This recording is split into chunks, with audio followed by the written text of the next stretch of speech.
I'm just a 23-year-old girl trying to live out a life of faith.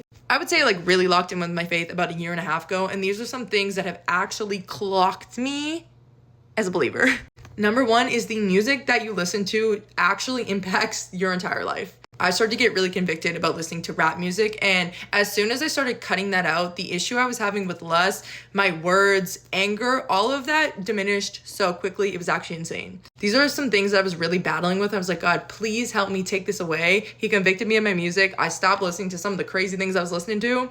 And it was honestly like a light switch went off because I was filling my mind with so many lustful thoughts, with so much anger, with so much pride, with so much money love. Just like everything I was listening to was terrible. And I'm also not going to sit here and say like all secular music is bad. It's not. I still listen to secular music. I'm not saying all that. I'm just saying use more discernment about what the music you're actually listening to is talking about. What you consume on a daily will impact the way your brain thinks. I didn't need to be waking up listening to pow, pow, pow, like chill.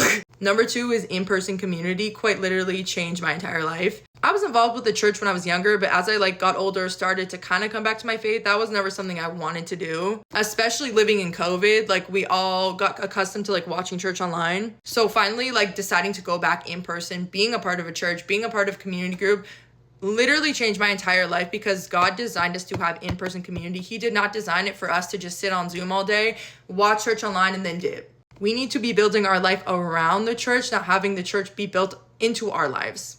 Number three was just my perception of freedom.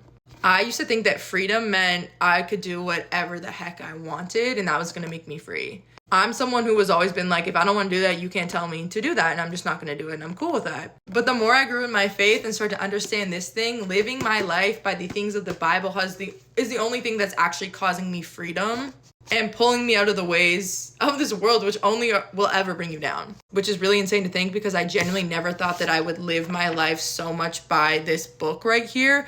But you can see the changes from the inside out. Like I am the happiest I've ever been. It's insane. This word is alive. There's so many more, but we're just gonna go with those for now.